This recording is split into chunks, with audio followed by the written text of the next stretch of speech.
but I don't have her name. She seems to stare into my soul.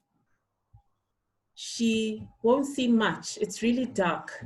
I wish I could find out who she was, but she's behind the mask. Everyone seems to like her. She's the loved one, the one everyone wants to be. Unlike me, who is this girl behind the mask? I don't recognize her, but yet she stares back to see my soul. My family seems to like her. My husband is madly in love with her, head over heels. My family loves how she is, but yet they don't see me. She doesn't have scars, the big tummy, she's taller and so very cute. Her smile is like the break of dawn in early spring, but I no longer exist. What do they like about her so much? Oh yeah, she's pretty, like a freshly bloomed water lily. She's cute and rather silly.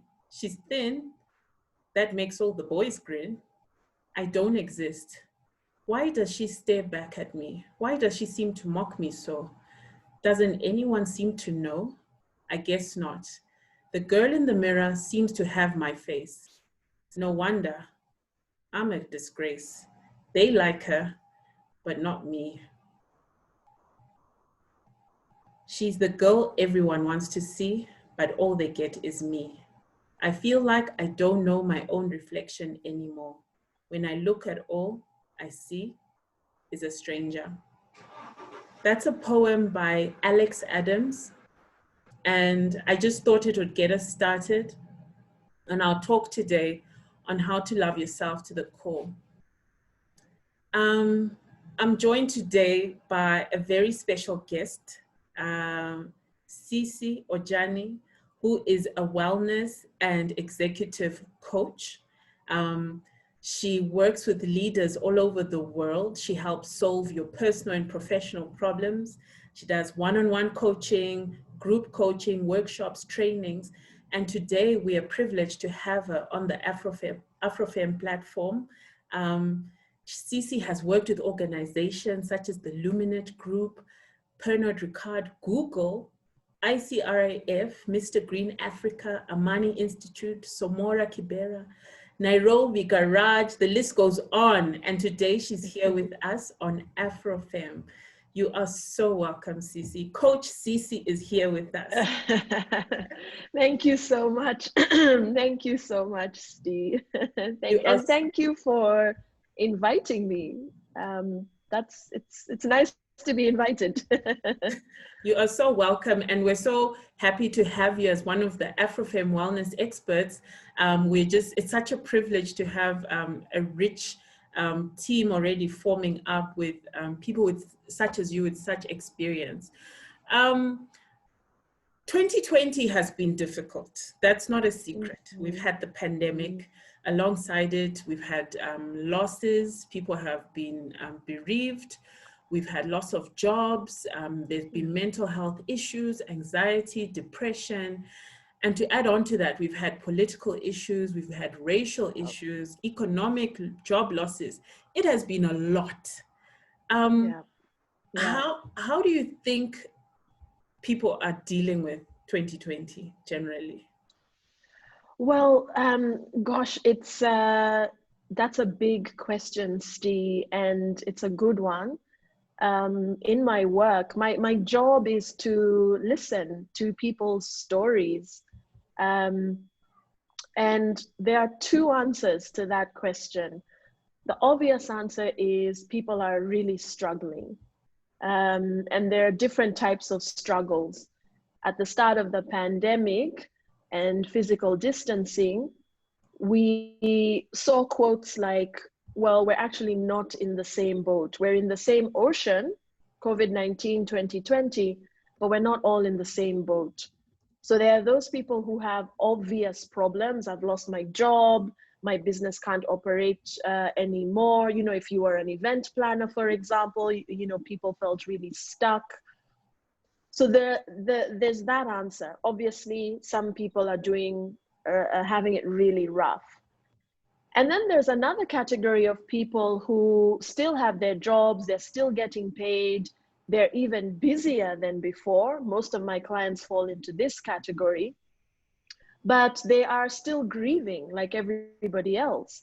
They are struggling with mental and emotional challenges at the moment. You know, it's the staying home, not seeing your friends, you know, all the things that used to give you joy. I had a client who had planned a wedding for this year that had to, of course, not happen. So there's that category of people. And believe it or not, ladies, there is also a category of people who have had an amazing 2020. And they're scared to say, they're scared to say it. And I don't blame them. You don't want to be the person on Facebook saying hashtag loving life. It can be perceived as insensitive. True. But I have had and continue to have clients who everything has just become so clear for them this year. They have left toxic relationships, they have left toxic jobs, they are hanging out with their family. I have a friend who moved to the coast of Kenya. She had been talking about this 2 years ago. There are people who, you know, a lot has become really, really clear for them. And you know what, Steve, there are probably some people like that even listening to this call now and who will watch on Facebook. And if this is you, I want to say, it's okay. Don't feel guilty. It's okay. Yeah, so actually there are 3 answers to that question. How are we doing in 2020? So, okay. It's okay if you're killing it, guys. It's okay. Yeah. And I guess it's all about the clarity that we're getting, the realness, that the emotions are real, the sadness is real, but the joy is also real. Yeah. So Cece, you're a coach, executive leadership, wellness coach. How did you get into it? Maybe we could just find out a bit more about you, what the journey looked like. Did you experience anything which got to this point that you're at? We just want to get to know you as a woman. Yeah. So I went to law school. I like to tell people that. I graduated from law school. And I got into the corporate world, and that was very exciting, and I learned a lot. However, in my mid-20s, I would say I had a quarter-life crisis. When I look back now, I can see clearly it was a quarter-life crisis where I was sitting in the office and asking myself, is this it? And it's interesting because a lot of people who go on to start their own businesses have a similar moment where you're sitting there and you're thinking, is this it? I just felt like something was missing. I wasn't using my talents. I wasn't enjoying myself. And I wanted to remain true to myself because we all have different thresholds of pain. And mine is quite low. I don't like suffering for too long. I remember having a conversation with one of my closest friends, a lovely Ugandan lady, and she was in a similar situation. And she was asking herself, how did I end up here in a job I don't like? I'm smart, I have a lot to offer. So she and I were asking ourselves this question. And I remember that day like it was yesterday. I was in Melbourne, Australia. It was a sunny day. I was on the phone with her and we decided to meet. And we had a candid conversation with one another. And we both agreed that instead of whinging and whining for too long, we had to do something, take back our power, if you will. So I left the corporate and that changed a lot for me. I got to go to work in jeans and a t-shirt. I was feeling purposeful. I was enjoying going to work and being somewhere 5 days a week out of 7. And it was during that time that I developed, let me put it like this. A mental and emotional space grew. And that was when it hit me how much work pervades our consciousness. And I'll be candid with you, ladies, it's very, very difficult to live a wholesome life if the work part of things is not going well. Because you are in the office 5 out of 7 days. And now we're working from home, right? 5 out of 7 days, if not more. And because I had that mental and emotional space, I decided to pursue something I'd always wanted to pursue, which is the coaching. Even before I became an accredited coach, I loved helping people. I really enjoyed, as an employee, attending coaching workshops that the organizations would put together. So I studied that for 2 years, and I bit the bullet and said, okay, I've got a law degree that I didn't use. Let this not be another certification that I'm not using. And I started my coaching practice, started coaching people for free. I wanted to be sure I could do it. And then I got myself a business coach, and the rest is history. I've been doing this now for over 6 years, and I still love it. And I love it because I get to hear people's stories. I get to learn a lot.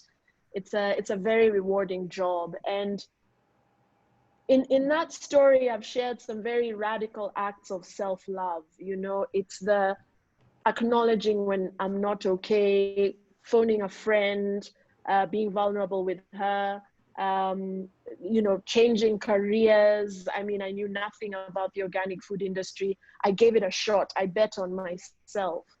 It was choosing to get the coaching accreditation. So spending money on myself for something that I knew would help me moving forward. Starting a business, all those are acts of self-love. That's really a courageous story.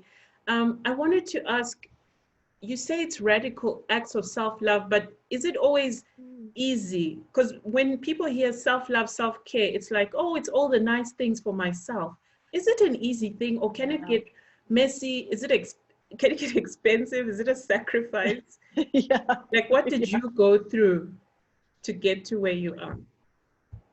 I love that question. I love that question because self-care is, you know, the massages and I'm painting my nails and, you know, catching up with the girls, you know, while social, you know, physical distancing.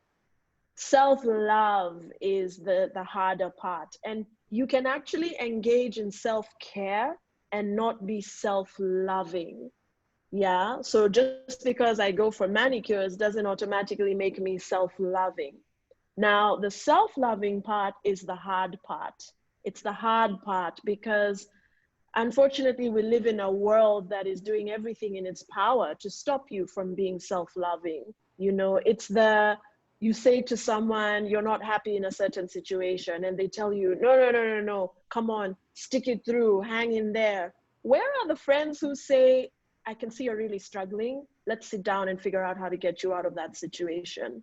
Yeah, and you want friends like that. You want colleagues like that, mentors and acquaintances who are like that. The self-love piece is really, really difficult, especially for women. You're constantly being bombarded with images of glamorous women who don't look like you, the airbrushing, which still goes on even today, even though we've let that cat out of the bag. The airbrushing is still going on. You're being sold cosmetics that tell you, you know, they're age defying, and you have to ask yourself, but I'm going to age, so what is happening here? We want to defy. Why? we want to defy aging. The natural. I actually love growing older, and it was my mom and my very first coach who helped me to learn to love getting older. My very first coach told me, Cece, when you turn 40, magic starts to happen. That's when you can become really, really powerful as a woman. And I'm 39 now, I'm turning 40 next year. And I have friends who are in their 40s and they say, yeah, Cece, you suddenly stop caring about a whole bunch of things that used to really stress you. There's a liberation that comes with it. So things will change because of how difficult 2020 has been. But certainly before 2020, many of us were not very self-loving. Yeah. That's important to note. And it's such a beautiful story how you got to this point. You seem so self-actualized. I feel Thank Personally, you. I've struggled through insecurity, a lot of comparing myself with people. And this is Yeah. something which I've had for a long, like from a young age. I don't know, Mm, we all have childhood traumas of times where maybe something happened, a rejection, maybe just not yeah. feeling like you belong to a certain group, Yeah. growing up with maybe in a prejudiced environment. Yep. So I myself battle with insecurity, like, will I be okay? Will I do okay? And I realize a lot of women go through this, and particularly in Africa, where we are dealing with our cultural aspects of, do I fit Yeah. in into my family unit, into my married unit?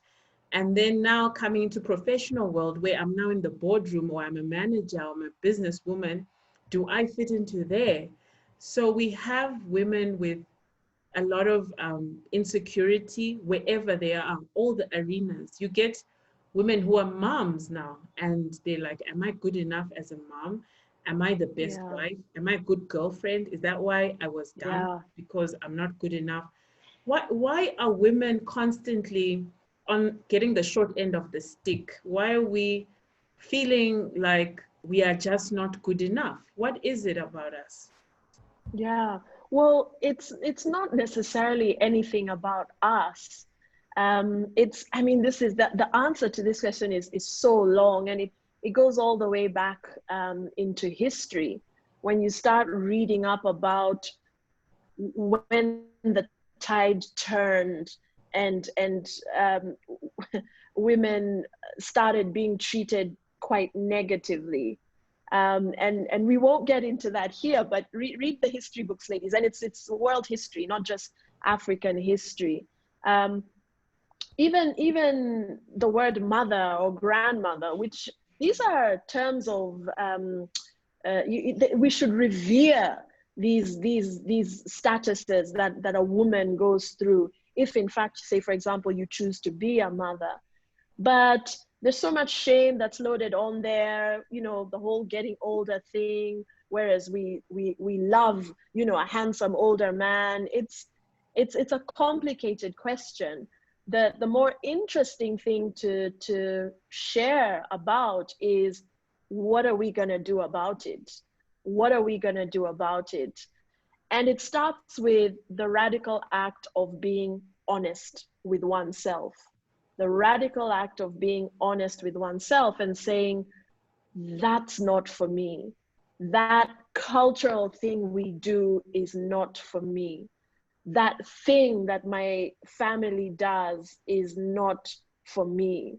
So I remember laughing with a client of mine who said, what is this thing about you can't just go out as a woman and enjoy yourself? Yeah, yes, you're at a bar, but you're not soliciting or looking for attention. You just want to unwind. You like the venue, you like the music. And I said, what are you going to do about it? This is a conversation that happened a couple of years ago. What are you going to do about it? And I've spoken to a lot of women who have made the decision to break free. And you will upset people. You will upset people, because I like saying to clients, you know, when you radically love yourself and you decide to do things your way, you upset people. So you have to be willing to upset people. So one of the things I do, Steve, is, yes, I'm married, yes, I'm a mom, but I also travel by myself. And till it's something I've done for so long, but till today, people still ask, you're there by yourself? I'm like, yes, I'm here by myself. You know, my husband and I love traveling together, but I love travel more than he does. And so it got to a point in our relationship where we both realized that, okay, he's not into travel as much as I am. And so either I stop traveling as much, or I travel by myself. And I tried it out for a while, like, oh, okay, you know, maybe I do travel too much, but it's who I am. I love exploring new places. I love spending time by myself, with myself. So for example, just a few months ago, I went to the Masai Mara by myself and the rates were really low. So it was perfect. And people are still asking, are you here by yourself?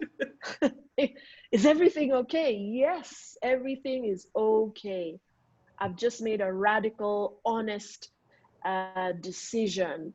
And, you know, I've looked at my finances. I'm assessing myself mentally and emotionally, and I'm feeling quite fatigued. So I'm taking myself on a holiday. And some people get really inspired by that, but some people get triggered. And we get triggered when somebody is doing something that we want to do. I've gotten triggered as well in the past. Every time you're triggered, it's about asking yourself, wow, what is that woman doing that I would like to do? She seems so unapologetic, or, you know, she's rising up the ranks in her job. She's, you know, she's not too concerned about what people think. When those sorts of women trigger us, it's a message. It's a little voice telling you, you know what, you want that. You want that as well. So why don't you go ahead and do it?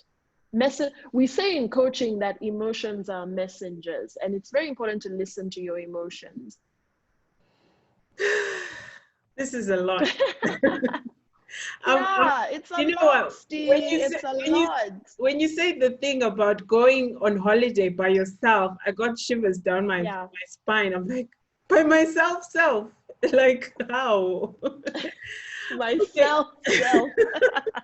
You have triggered me. And actually, let me tell you something, Steve. The number of women I've spoken to who have been let down because our conversation started with a group of girlfriends. We said we were going to this place. We said we were going on this holiday. And then as the time gets closer, people just start dropping off. And a number of my clients have just said, you know what? I want to go on this holiday, and they've gone by themselves.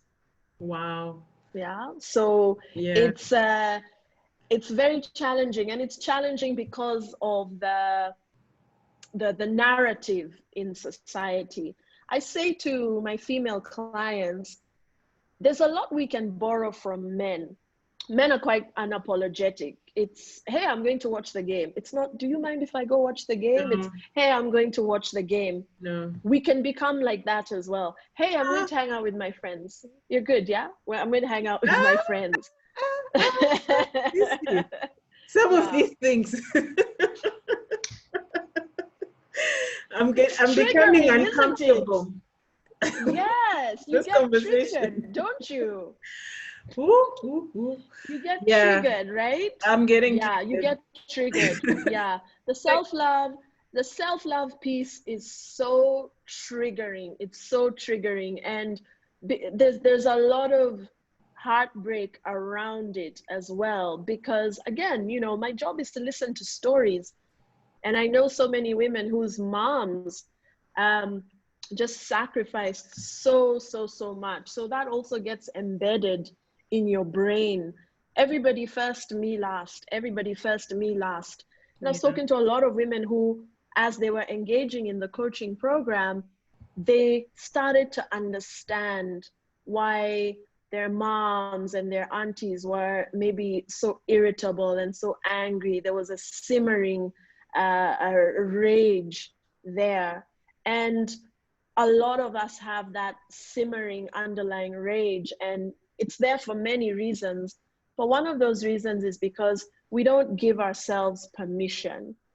And it's a phrase I like to use a lot in my podcast, even on the website, you'll see it there.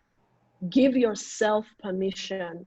As you get older, you know, very few people will say, go ahead and do that, Steve. You do that, Steve. That's great. You do that. So you have to be the one to give yourself permission. And I get asked a really good question. What's the difference between selfish and this form of self-love?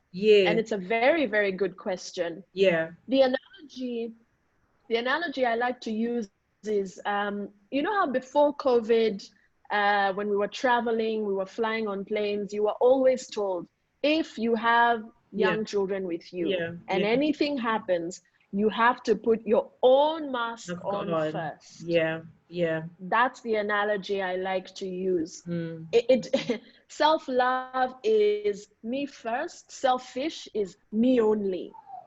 And this is not about me only. Okay. So it's that whole thing of filling in your, fill your cup. Fill your cup so that you can give freely. Fill your cup so that you can give freely. When you don't have a lot of money, it gets very tricky to give a friend a much needed loan. But if you filled your cup financially, you can become more generous, help the people you really want to help. When you're not feeling so tired, you're kinder to the people you live with, you're kinder to your direct reports. It's huge, this self-love piece. It's really, really huge. Cece, I love everything you're saying. Me first. It's what? Me first versus me only. You are not saying that Yes, selfish is me only. you're not going to look after yourself only, and you're going to get Yeah, to the people who are important. It's just that it's you first. And I think that is really yeah, profound. I love that. And I think we're going to make a yeah. meme out of that. And it's just, it's so And beautiful. I just yeah, wanted to tell everyone we've got two groups of people who've joined us. We've got the guys on Zoom and the guys on the yeah, Facebook Live. Guys, please nice. leave your name. If you're with us, say hi to everyone else in the group. If you're going to watch the replay, say I'm watching the replay. If you're live, right, I'm watching this live. And if you can just write down things which are resonating with you. I know there's a lot I've written down. Just write down what's resonating with you so that we can come back to these conversations later. So I wanted to find out, so self-love, is there a definition of self-love, Cece? It's different for different people. For me, it encompasses the me first aspect, and me first simply because if I look after myself first, then I can also look after everybody else. There's that contentment, that joy, but then I can also look after everybody else. Yeah, you don't want to be a debilitated giver. And even when you're getting your coaching accreditation, Steve, they warn you at the very beginning of your coaching accreditation, you are warned. The client is the one who does the work. Don't start taking the client's burdens on as your own.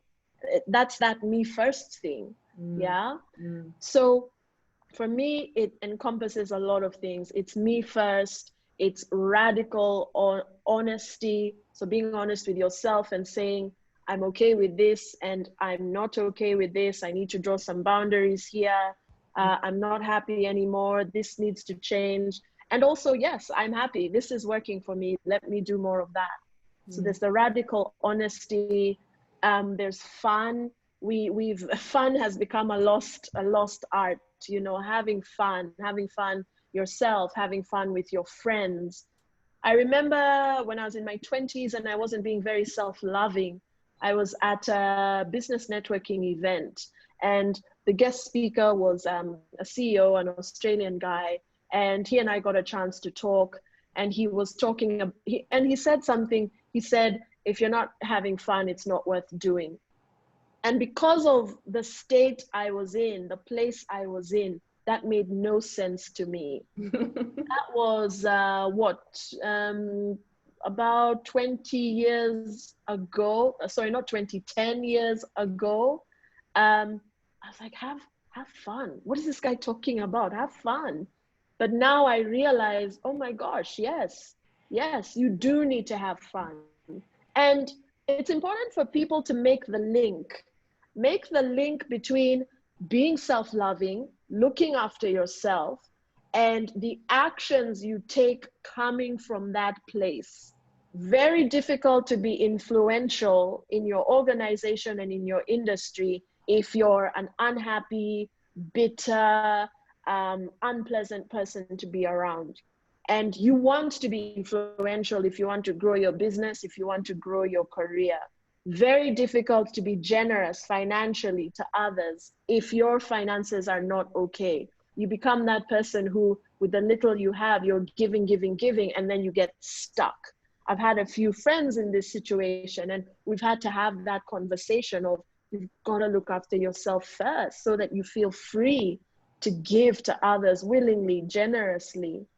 So I want everyone to make that link between self-love and success, self-love and joy, self-love and being influential, self-love and having a good, a solid network of friends, you know, people who genuinely love you and want to help you.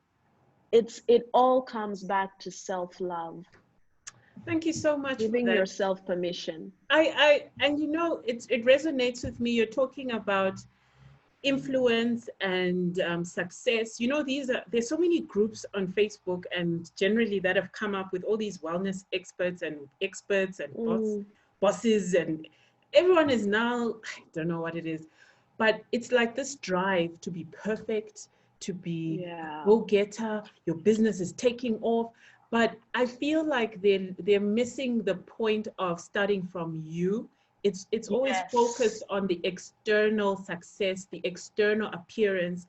Do you look like you're doing well? And this self-love is the disconnect between that. Have you seen that as well? 100%. That's perfect, Steve. That's exactly what it is. I have colleagues, for example, who they were grinding away so hard and they got sick. You know, it's you get a rude shock in life, and then you start thinking, yeah, the material things are good, especially in a continent like Africa, where, you know, there's no social security in countries like Kenya, for example, that something gruesome happens or something really difficult happens. And it's usually a divorce. Your spouse just came home one day and said, deuces. That has happened to people I know. Getting sick and being unable to get out of bed. That has happened to people I know. Now, for me, Steve, the thing that happened to me was I had a miscarriage. And I've shared about this on other platforms. You can find the video online. And it was, oh, my goodness, it was tough. It was really, really tough, Steve. And I remember my one of my coaches, I like to say to my coaches, just be honest with me. Just, you know, hit me with it. Me, I want to move quickly. Just tell me what it is. And one of my coaches said these words to me. She said, Cece, do you remember when you weren't even sure you wanted kids? Oh. And I thought, whoa. And she said, yeah, man, Cece, these are the things that matter. Your health, your well-being. She's like, Cece, your career will sort itself out. Your business will sort itself out. You're smart, it'll be fine. You need to focus on these other things that your smarts can't help you with. It doesn't matter how smart you are, Steve. What happens if you've drained yourself to the point where you're so sick, you haven't looked after your body, you haven't looked after yourself? And so that was my incident, losing a baby and losing a pregnancy, I should say, and going, okay, what have I been chasing? What have I been doing? That incident changed everything for me. It changed how I coach women. I became radical about looking after yourself. I'm a mom now. I have a daughter who's 3.5. But I tell you what, Steve, I haven't forgotten that baby. And when you talk to women who've lost a child, they'll tell you the same thing. You never forget that pregnancy. You never forget that baby. So if I can save anyone who's listening from traumatic experience because you're not being self-loving, yeah, do that. Look after yourself so that you can save yourself from some of these things. And some of you might be wondering, wait a second, what's the connection between losing a child and not being self-loving? Well, I mean, I was so busy. You know, it was just go, 100 miles a minute. When I compare my body and who I was in that pregnancy that I lost and who I was in the pregnancy that worked, I was a very different person. I even felt different when I was pregnant and gave birth to my daughter. I even felt different. I was happier. I was much lighter. I was allowing myself to rest. So I don't blame myself for the loss of that baby. That's not what I'm saying. Yeah. But yeah, I was just very different then, and with my daughter. So I hear different stories you hear about people getting a reality check and realizing, whoa, I've got to look after myself, my well-being. I'm really sorry about your loss, and I know time doesn't really change these things, and it's interesting to me because it sounds like usually it takes something life-changing like that to make you realize what's important and start walking in the path that was meant for you. Yeah. For me, it was almost when I had my postpartum complication, and I remember a trajectory where my life was going one way, and after that incident, that point in time completely changed. And sometimes it's those moments, it's the vulnerable times, it's the trauma, it's those unbelievably difficult times that make us who we are and make us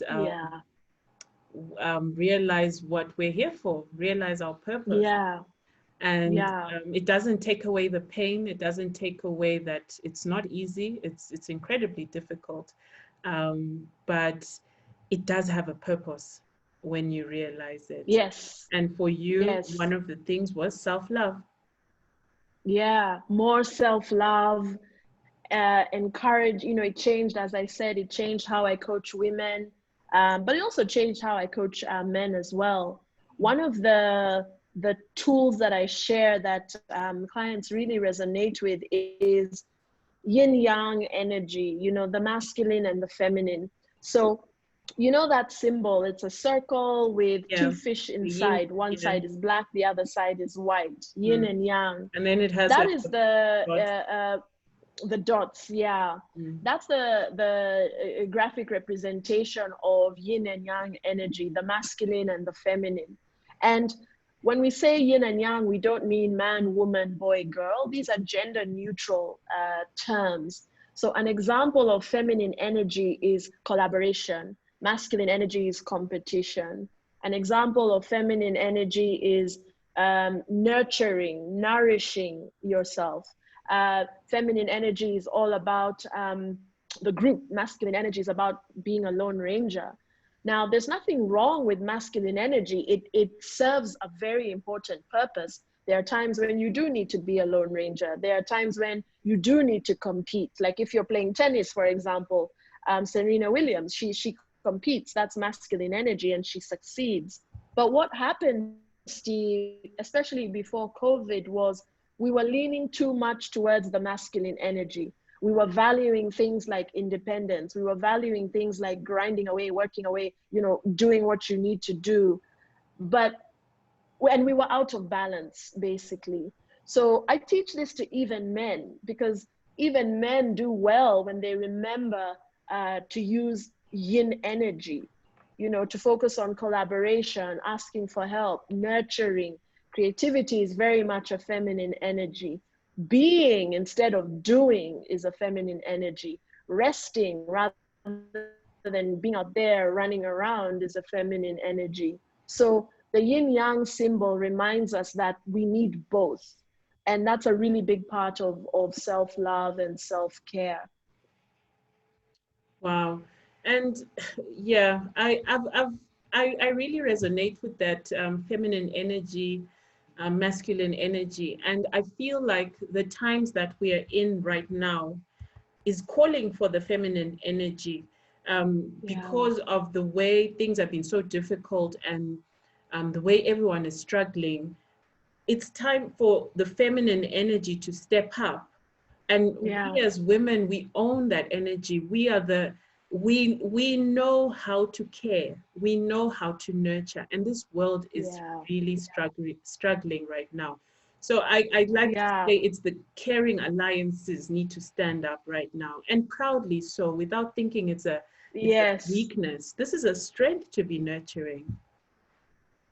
So Yes, absolutely. And one of the positives that has come out of 2020 and COVID and all this is, certainly in my world, people are being more real, people are being more compassionate, people are being more honest, people are being more forgiving.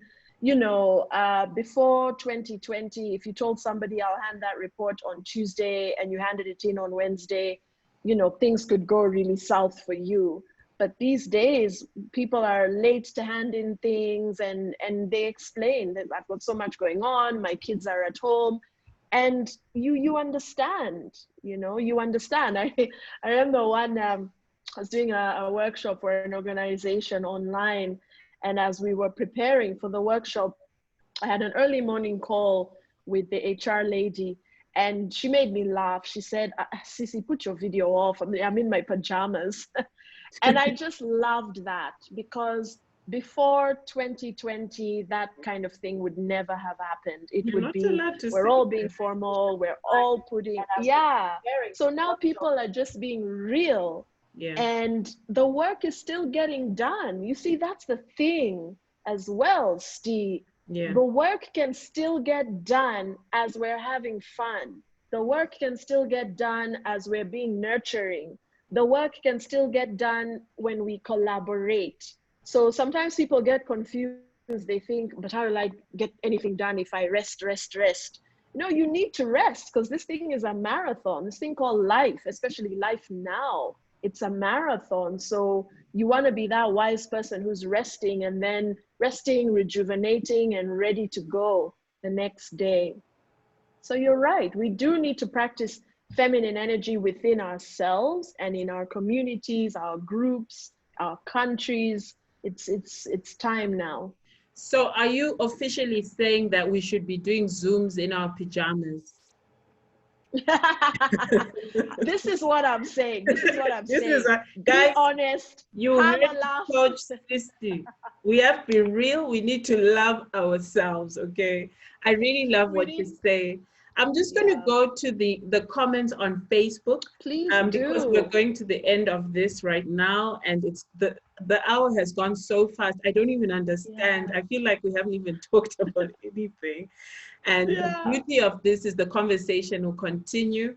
You are with us, and we would just like to hear more about this, possibly within the group. So if you're not part of the group, Yes. please join the AfroFemme Facebook group. It's a private group for women. It's a safe place. It's where you can be yourself, where you can be vulnerable, and we provide you with mental health resources for you to learn and to grow and to share as a community. So in the comments, Joy is saying, when you decide to do things radically, you need to be willing to upset people. And Yeah. Coach Cece shared that with us. Emotions are messengers. Zinzi, wow, that speaks volumes. Yeah. June says, you both hit the nail on the head. For instance, for us African ladies who have made a decision not to have children, we are judged severely by society. We're made to feel Yeah. abnormal.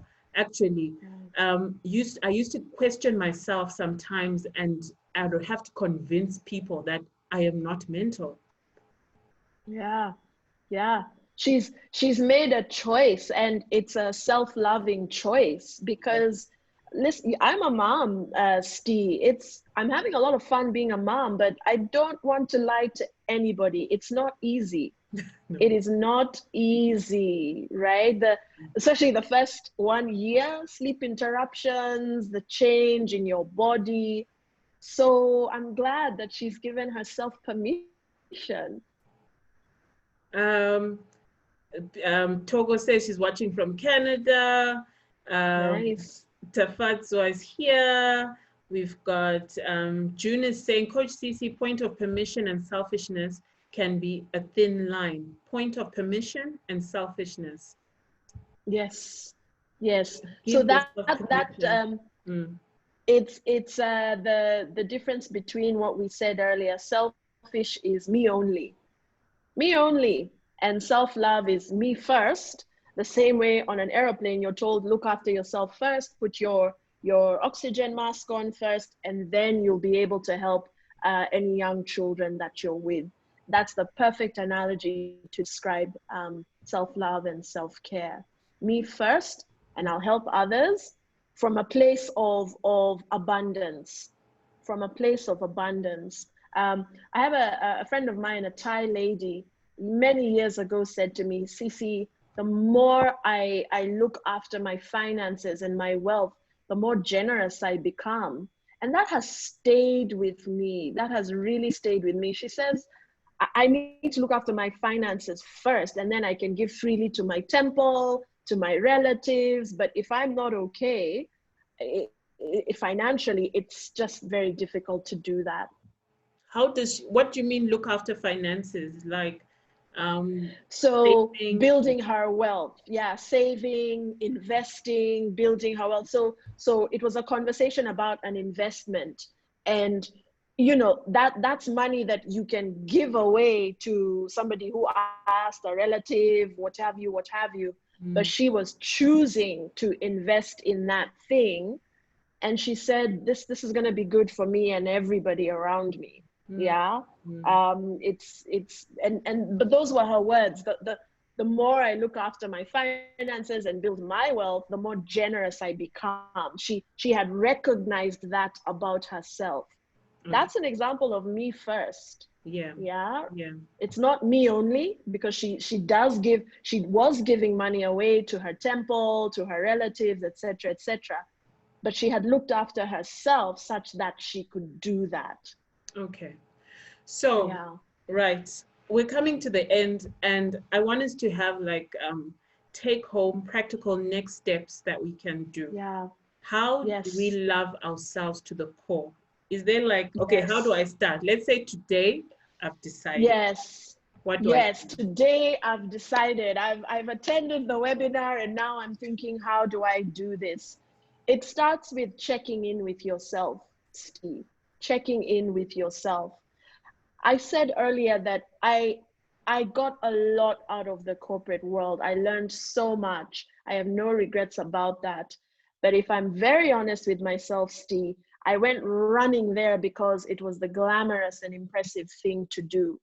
I am someone who's built to work in small organizations or to work for myself. I thrive in that environment. So to pause and reflect and just be honest with yourself and say, what is not working right now? What am I not happy with right now? Your emotions are messengers. When you hang around somebody and you're feeling some type of way, trust that. When you hang around somebody and you're feeling great, trust that. When you're in a certain environment and you're feeling uncomfortable, trust that. When you're in a certain environment and you're feeling great, trust that. Your emotions are messengers. They tell you where you should be spending your time and where you should be spending less time. So I like to say to people to pause. Even when this webinar ends, just take a moment to just pause. Jot down the areas of your life that you're not happy with. What truths do you need to tell yourself? I have a client, Steve, who quit her job in, was it August? Middle of a pandemic. She had no job to go to, and she said, I've got to do this. She's okay financially, but she just felt like a hamster on a wheel. And in a radical act of self-love, we looked at the question of her finances. Could she quit? She could. The answer was yes. In a radical act of self-love, she quit her job, took herself to the coast, sending us photos, and we're thinking, where are you and who are you with? Who's taking these photos? This lady is in her dream job right now. She got another job. So these are some of the crazy things that can happen when you've had enough and you're just being honest with yourself and you're saying, this is not working for me. So that pausing, that reflecting is very helpful. The next thing to do is ask for the help. Whether you need a therapist, some people here might need a coach, some people here might need therapist. You know, it's for the long term. You need help with some of the lingering traumas. Please do that. Invest in yourself. It's not a waste of money. Invest in yourself so that your cup can be full and you can give generously. Okay? And give yourself permission. Give yourself to sleep in tomorrow if you can. Give yourself permission to say yes to that thing. Give yourself permission to say no to that other thing. Give yourself permission. What is really, really key, Steve, for women is find that squad that has your back. My friends have my back, Steve. I don't feel judged. I'm not looked at like I'm crazy. My girlfriends have my back, and I'm so grateful for them. So please, ladies, get yourself a squad that you can just be yourself around. Yeah, it is so important. Who do you surround yourself with? So those are just some of the little things you can start doing. And self-love is something to practice daily, daily, daily, daily. Another simple act of self-love: when you wake up in the morning, don't reach for your phone and start reading the news. What is Donald Trump up to? What is this president up to? The terrible things that are happening in Uganda, for example, right now. When you wake up in the morning, just spend that time in prayer, in meditation, just stretching, just gather the energy you need for the day in those first few moments in the morning. Wake up slowly, have your breakfast. A common theme with my clients is people not eating properly. It's breakfast on the go, lunch on the go. If you remember to have dinner, fine. You've got to flip that completely, ladies. Yeah, look after yourself so that you can be content and be able to look after all the other people you need to look after. Wow. And you're also just nicer to be around. Generally, it's just nice. Yeah. Yeah. Wow. Checking in with yourself, finding your squad. What's the one between finding squad and checking in with yourself?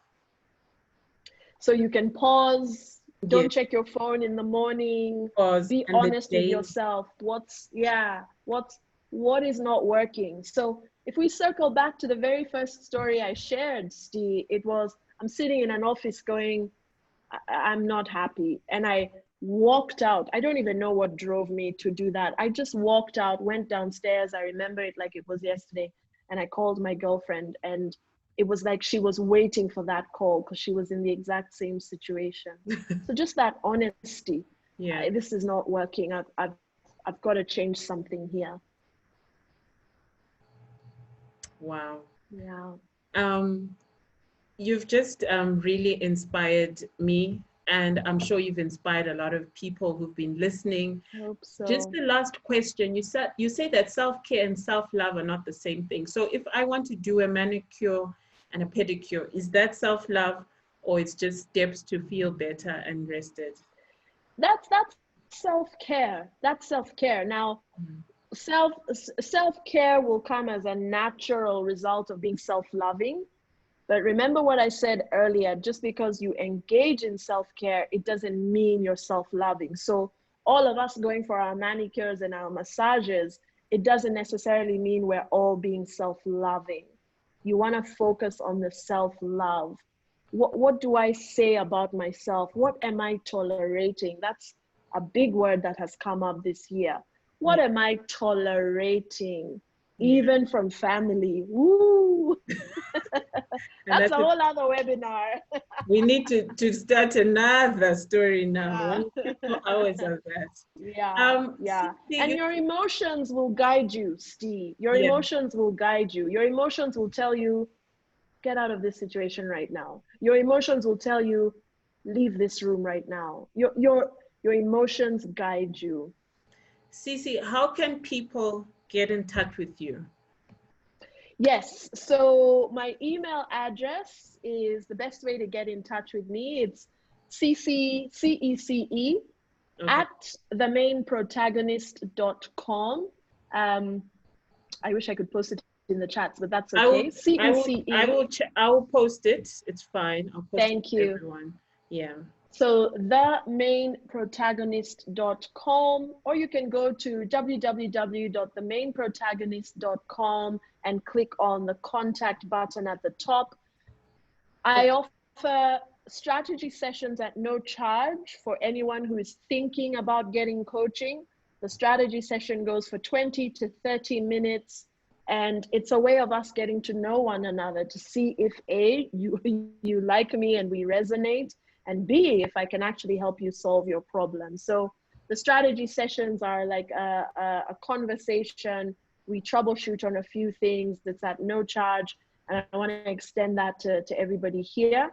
You can go to themainprotagonist.com/apply. It's a very brief form there that you can fill. I get asked why I call the business The Main Protagonist Coaching, Steve, and it's because each one of us plays the lead role in the story of our lives. Yeah. You are the main protagonist in the story of your life. And how you cast your life is very important. You know, who is the love interest? Who are the friends? How you cast in your real life is very, very important. So I've always stuck to that. I was thinking of changing the business name when I first started. And then one day I was running a workshop in Australia, and a lady came up to me and she said, you know, when you shared the story of why you named your business that, I realized that I've always been the sidekick. I'm always the one helping other people, always the bridesmaid, never the bride. Yeah.